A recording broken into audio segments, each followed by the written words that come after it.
Hello dear students, आज की इस वीडियो में हम केंद्रीय विद्यालय संगठन regional office Gurugram second pre board question paper for the subject physics solve करने वाले हैं।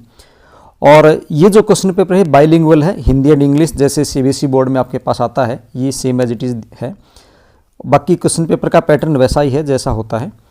स्टार्ट करते हैं पहले क्वेश्चन से। सेक्शन ए को आज हम सोल्व करने वाले हैं। पहले क्वेश्चन में क्या क्वेश्चन पूछा गया है इसमें कि is charge 4.8 into 10⁻⁻20 coulomb possible on any body. किसी भी बॉडी पर इतना चार्ज हो सकता है क्या?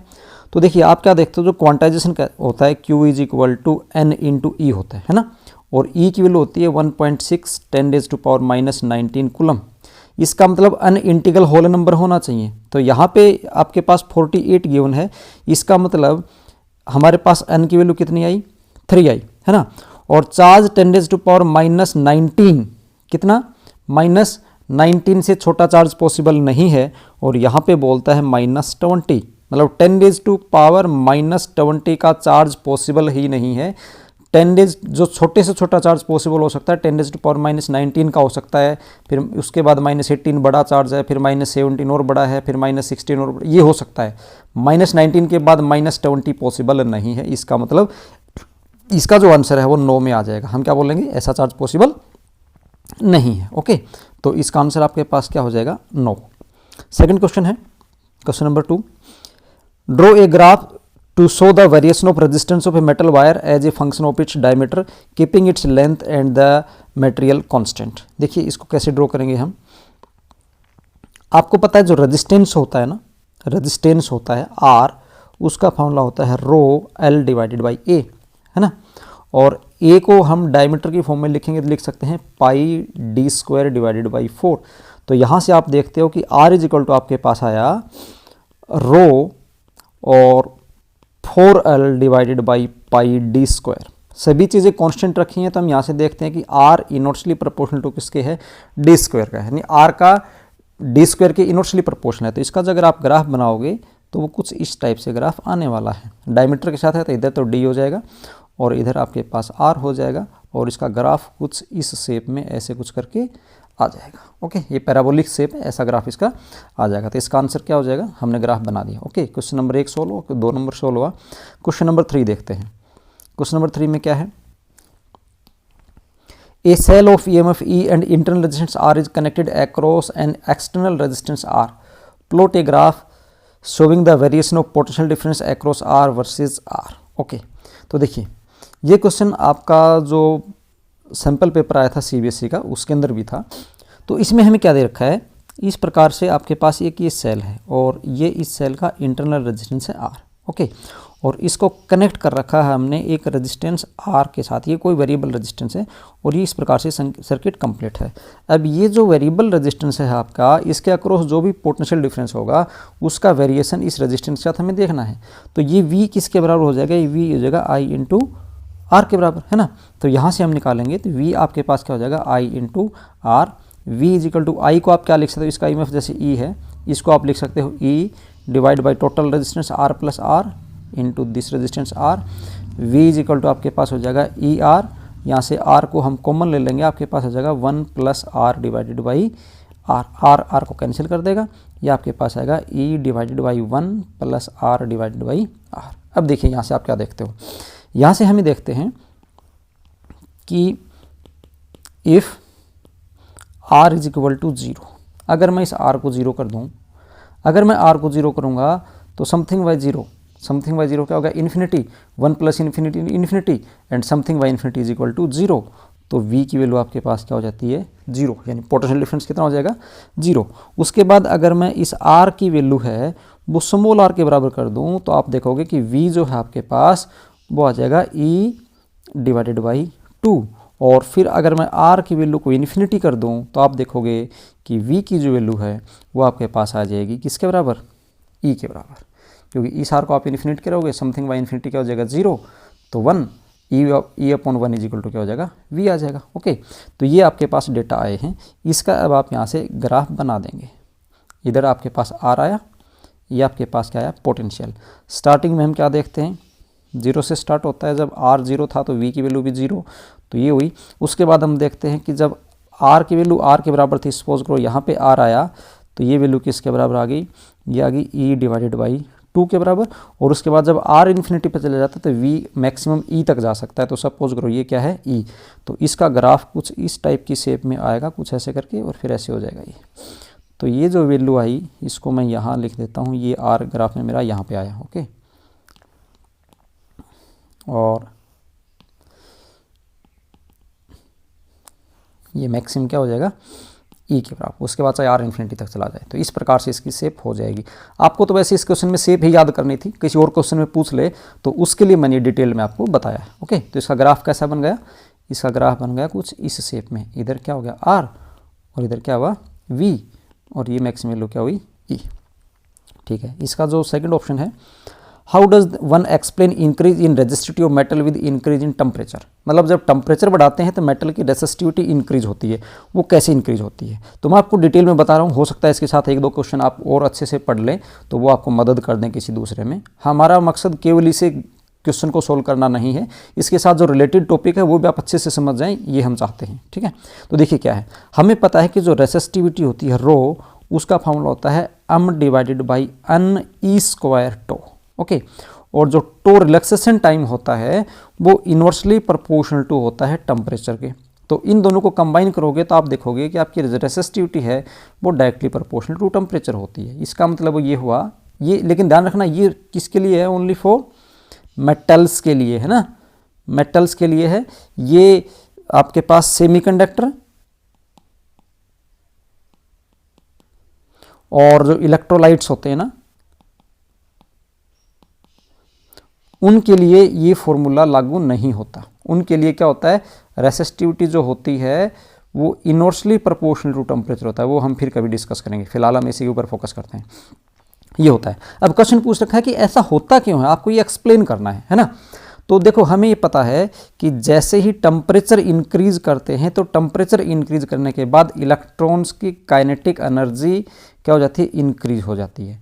और काइनेटिक एनर्जी अगर इंक्रीज हो जाएगी तो उसका मतलब उनका जो रिलैक्सेशन टाइम है वो रिलैक्सेशन टाइम क्या हो जाएगा, डिक्रीज हो जाएगा। और रिलैक्सेशन टाइम डिक्रीज होने का मतलब क्या हुआ, अगर ये रिलैक्सेशन टाइम डिक्रीज होगा इसका मतलब रेसिस्टिविटी क्या होगी, इंक्रीज होगी, ओके। तो यही हमें क्या करना था, इसमें एक्सप्लेन करना था, ठीक है। नेक्स्ट देखते हैं question number 4। Right the condition under which electron will move undeflected in the presence of crossed electric and magnetic field. Cross electric and magnetic field हैं आपके पास। देखो हमने जैसे यहाँ पे एक प्लेट लगा लेता हूँ, ये प्लेट होगी पॉजिटिवली चार्ज्ड और ये प्लेट होगी इस प्रकार से आपके पास नेगेटिवली चार्ज्ड, और इसके ऊपर यहाँ पे इस प्रकार से मैग्नेटिक फील्ड लगा हुआ है, ओके। अब यहाँ से एक इलेक्ट्रॉन ने इस प्रकार से इसमें एंटर किया। अब आप देखोगे कि इस इलेक्ट्रॉन के ऊपर इलेक्ट्रिक फील्ड के कारण फोर्स लगेगा, इधर ऐसे इलेक्ट्रिक फील्ड इस पर फोर्स लगा रहा है, ठीक है। और मैग्नेटिक फील्ड भी इसके ऊपर फोर्स लगाएगा, मैग्नेटिक फील्ड भी फोर्स लगाएगा। अब अगर ये मैंने इनटू द पेज माना है तो इस पर मैग्नेटिक फील्ड ने जो फोर्स लगाया इसके ऊपर, फोर्स का फॉर्मूला तो वो हो जाएगा, हम फ्लेमिंग का लेफ्ट हैंड रूल लगाएंगे एफ बी, और ये मेरे पास हो गया आई मैं लेफ्ट हैंड रूल लगा रहा हूँ उसके अकॉर्डिंग लगा के देख रहा हूँ, फिर आपको बताता हूँ। आई इलेक्ट्रॉन की डायरेक्शन से अपोजिट हो जाएगा, और ये बी हमने माना इनटू द पेज। तो अगर आप फ्लेमिंग लेफ्ट हैंड रूल लगाओगे तो इसके अंदर फोर्स जो लगने वाला है वो इसके अंदर ऐसे लगने वाला है। तो ये फोर्स लगेगा मैग्नेटिक फील्ड का, और ये जो फोर्स लगा वो किसका लगा, इलेक्ट्रिक फील्ड का। अब इनमें से जो भी फोर्स बढ़ा है इलेक्ट्रॉन उधर ही जाएगा।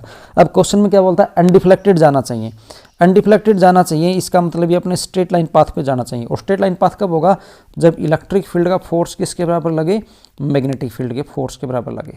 तो दोनों फोर्स बराबर होना चाहिए। इलेक्ट्रिक फील्ड मतलब ई इंटू ई बराबर होना चाहिए क्यू वी बी। अगर ये कंडीशन तो है, ये कंडीशन तो है तो ये अनडिफ्लेक्टेड होगा, अदरवाइज इसमें कोई ना कोई डिफ्लेक्शन आ जाएगा। तो इसकी कंडीशन क्या है, अगर E into e is equal to होगा क्यू वी बी के बराबर। क्वेश्चन नंबर 4 हुआ। क्वेश्चन नंबर 5 देखते हैं। When A charge particle moves in magnetic field normally what quantity change, the particle speed, particle energy, path of the motion of the particle. तीनों में से कौन change होगा। जब देखो यहाँ पे आपको इस चीज़ पे फोकस करना है, वो नॉर्मली हुआ है, फील्ड के नॉर्मली हुआ है।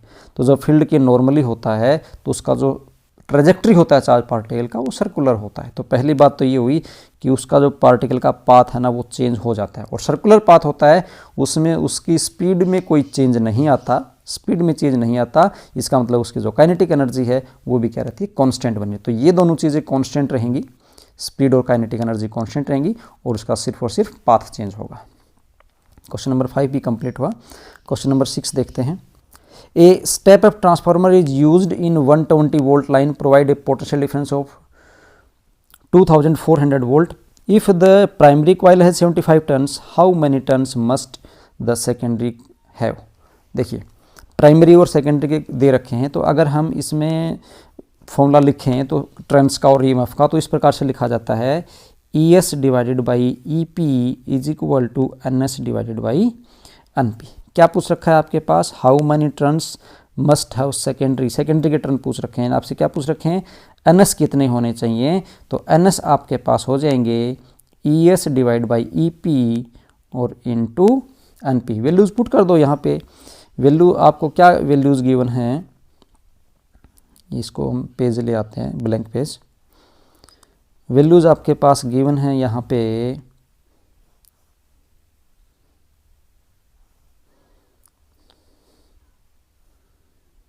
दिस EP कितना है 120, सेकेंडरी कितना है, provide a potential difference of this,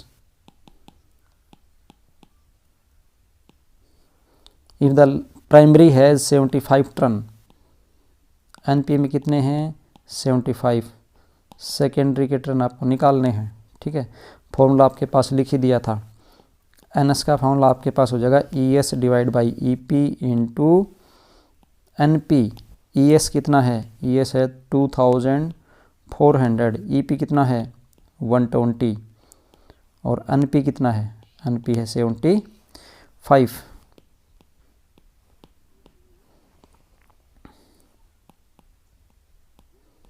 1500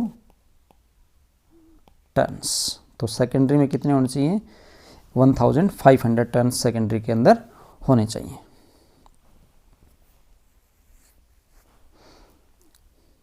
question number 6 हुआ। क्वेश्चन नंबर 7 देखते हैं। क्वेश्चन नंबर 7 है, if the ammeter in the given circuit shown the diagram reads 2 ampere. यहाँ पे ये जो एमीटर है इसकी रीडिंग है आपके पास, करंट की रीडिंग है 2 एम्पियर। ये बैटरी का पॉजिटिव और नेगेटिव, तो करंट की डायरेक्शन ऐसे है सर्किट में, ये 2 एम्पियर है। Okay, what is the value of the resistance R, इस R की वैल्यू हमें बतानी है। तो देखिए इस सर्किट से आपको क्या पता चलता है, V गिवन है आपके पास, यहाँ पे आपके पास ये V की वैल्यू गिवन है, ठीक है, I की वैल्यू भी गिवन हो गई, तो ओम्स लॉ लगाते हैं direct. V is equal to I into R हुआ। V आपके पास कितना है 6 है, I कितना है 2 इंटू R डैश बोल देता हूँ ना, net resistance into R dash, और R डैश आपके पास कितना हो गया 3 ओम। अब यहाँ पे 2 ओम और R क्या है सीरीज़ में, तो इसका मतलब ये जो R डैश मेरे पास आया वो किसके पास है 2 प्लस R के बराबर आया, और R डैश कितना है 3, इसको मैं डायरेक्ट यहाँ पे 3 लिख देता हूँ, तो R इज इक्वल टू कितना आया 1 ओम। तो इसका आंसर कितना हो गया, ये this is 1 ohm. Question number 8 देखते हैं। How does the width of depletion region of PN junction varies if doping concentration is increased. अगर हम डोपिंग कंसंट्रेशन इंक्रीज कर देते हैं तो PN जंक्शन की जो विड्थ है वो भी इंक्रीज हो जाती है, ठीक है। इसका अल्टरनेटिव है, उसमें क्या लिखा है, in half wave rectification what is the output frequency if input frequency is 50 hertz. अगर इनपुट फ्रिक्वेंसी 50 है तो आउटपुट कितनी होगी हाफ वेव रेक्टिफायर में, तो आउटपुट है वो भी 50 हर्ट्ज ही रहने वाली है, उसमें कोई चेंज नहीं आएगा। क्वेश्चन नंबर 9 देखते हैं। क्वेश्चन नंबर 9 में क्या है, an electron is accelerated by applying a potential difference of 54 volt. यानी हमें क्या गिवन है, हमें पोटेंशियल डिफरेंस V गिवन है, कितना 54 वोल्ट गिवन है। Calculate the value of de Broglie wavelength associated with it. Electron की जो वेवलेंथ होती है पोटेंशियल डिफरेंस में वो होती है lambda is equal to 12.27 divided by root V angstrom, और V की वैल्यू आपको गिवन है, फॉर्मूले में रखो, लैम्डा की वैल्यू आ जाएगी। ओके, तो क्वेश्चन 9 भी कंप्लीट हुआ। क्वेश्चन नंबर 10 देखते हैं।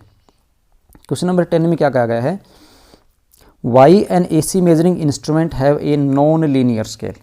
नॉन लीनियर स्केल का मतलब होता है, जैसे आपने अपने लेबोरेटरी के अंदर देखा होगा, जो AC एमीटर होता है, वोल्ट मीटर होता है, उसका मीटर कुछ इस शेप में होता है, यहाँ से ऐसे, यहाँ 0 होगी, 1 2 3 4 5 और इस प्रकार से जैसे 6, तो इस प्रकार से सर्कुलर स्केल होता है उनका, इस प्रकार से। तो इसने क्वेश्चन में यही कहा है कि इस प्रकार का सर्कुलर स्केल उनका क्यों होता है, उसका आपको रीज़न बताना है। ओके, ये क्वेश्चन यहाँ से पूछा गया है। तो क्यों होता है वो हम देख लेते हैं यहाँ से। तो देखिए डिटेल में समझना आप इसको। जो AC मेजरिंग डिवाइसेस होते हैं ना, उनको मेजर करने का जो डिवाइस होता है उसको हॉट वायर गैल्वेनोमीटर बोलते हैं। क्या बोलते हैं उनको? Hot wire galvanometer. क्या बोलते हैं उनको? हॉट वायर गैल्वेनोमीटर बोलते हैं। और वो जो यूज़ करते हैं, उस प्रिंसिपल को यूज़ करते हैं कि जो हीट प्रोड्यूस होती है H = I²RT, यानी हम बोल सकते हैं कि H प्रोपोर्शनल टू किसके होती है? I² के। इस प्रिंसिपल पे बेस होते हैं। तो इसका मतलब होगा कि उनका जो डिफ्लेक्शन है मीटर में, जो डिफ्लेक्शन वो I² के क्या है? प्रोपोर्शनल है, मतलब I के प्रोपोर्शनल, I के स्क्वायर के प्रोपोर्शनल है। तो इसलिए इनका जो स्केल होता है वो क्या होता है? नॉन लीनियर स्केल होता है। ओके, दूसरा क्वेश्चन इसमें क्या पूछा गया है? What is the peak value of 220 volt AC। 220 volt AC की आपको पीक वैल्यू बतानी है। तो 220 वोल्ट AC की पीक वैल्यू आप कैसे बताओगे?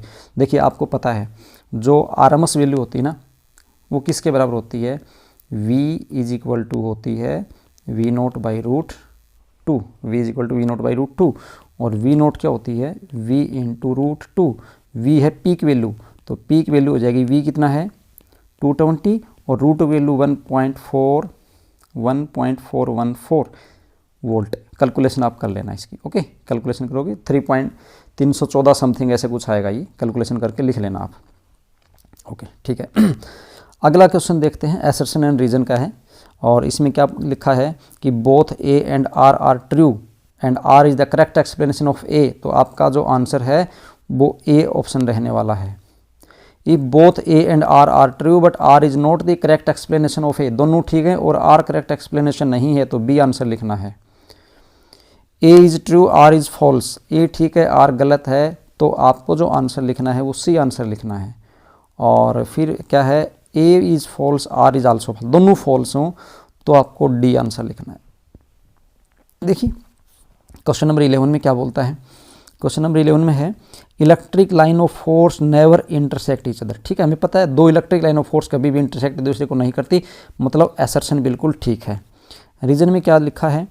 दे आर इमेजिनरी लाइन्स, ठीक है, so as per supposition they can not cross each other. ये बात गलत है, क्योंकि आपको पता है वो क्रॉस इसलिए नहीं करती क्योंकि क्रॉसिंग पॉइंट के ऊपर जो इलेक्ट्रिक फील्ड होगा उसकी दो डायरेक्शन होंगी, और इलेक्ट्रिक फील्ड की दो डायरेक्शन पॉसिबल है नहीं एक पॉइंट के ऊपर, गिवन टाइम के ऊपर। जैसे एक लाइन ऐसे जा रही है, दूसरी लाइन ऐसे जा रही है, यहाँ पे क्रॉस करी तो इस इलेक्ट्रिक लाइन के कारण इसकी डायरेक्शन इधर हो गई, और जो दूसरी है उसके कारण डायरेक्शन इधर होगी। सिंगल पॉइंट की सेम टाइम के ऊपर दो डायरेक्शन पॉसिबल नहीं है, इसलिए नहीं काटती ना। इसका मतलब रीजन तो गलत है और असर्शन ठीक है।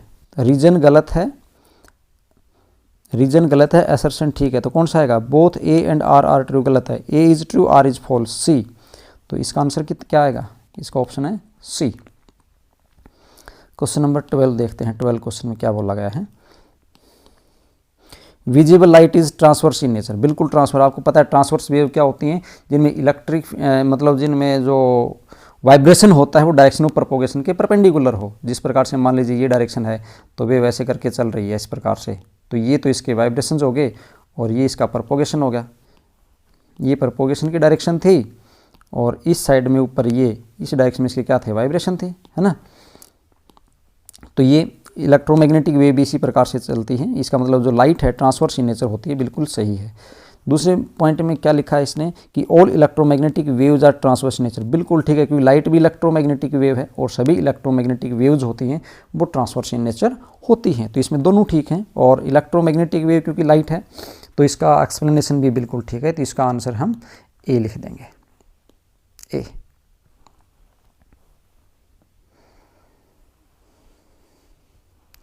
वैसे यहाँ पे एक छोटा सा कन्फ्यूज़न हो सकता है कुछ को, और वो ये है कि जैसे इलेक्ट्रोमैग्नेटिक ट्रांसवर्स इन नेचर बिल्कुल ठीक है, लेकिन ट्रांसवर्स होती क्यों है उसका रीज़न सही नहीं बताया है।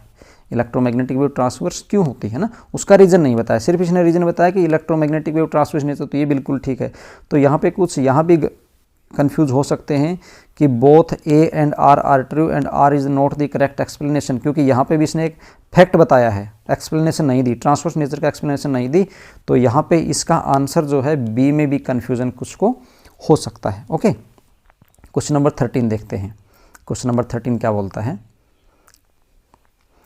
A very intense beam of light having the frequency less than the threshold frequency does not cause the photoelectric emission. बिल्कुल सही बात है, अगर frequency less than threshold frequency है तो कितना भी इंटेंस बीम हो फोटोइलेक्ट्रिक इफेक्ट नहीं हो सकता। रीजन क्या बताया है, photoelectric emission is possible only if the frequency of the incident radiation is greater than the threshold frequency even if the intensity of incident radiation is very large. बिल्कुल सही बात है, क्योंकि फोटोइलेक्ट्रिक इफेक्ट तभी होता है जब इंसिडेंट लाइट की जो फ्रिक्वेंसी है वो थ्रेशोल्ड फ्रिक्वेंसी से क्या हो, या तो ग्रेटर देन हो या उसके इक्वल हो, है ना। तो इसमें ए भी असर्शन भी ठीक है, रीजन भी ठीक है, तो इसका ऑप्शन ए आएगा।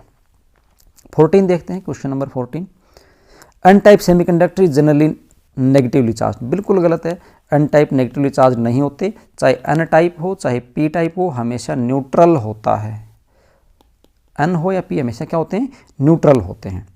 रीजन क्या लिखा है, pentavalent impurity atoms added in electronic semiconductors donate extra electrons to the semiconductor. ये बात बिल्कुल ठीक है कि पेंटावलेंट जो होते हैं एक इलेक्ट्रॉन क्या करते हैं, वो इम्प्योरिटीज़ को डोनेट कर देते हैं, और डोनेट करने के काम में क्या होता है, एन टाइप सेमीकंडक्टर मिलता है। इसका मतलब ए गलत है, आर ठीक है, ए गलत आर ठीक। कौन सा ठीक था, A is true R is false, both A and R are true, A is true R is false, इसमें तो ऑप्शन ही नहीं दे रखा है। Both A and R are true and R is the correct explanation of A, ये हमारा answer में से नहीं है। Both A and R are true but R is not correct explanation of A, A गलत है हमारे इस स्टेटमेंट में, एन टाइप सेमीकंडक्टर ए गलत है, आर ठीक है।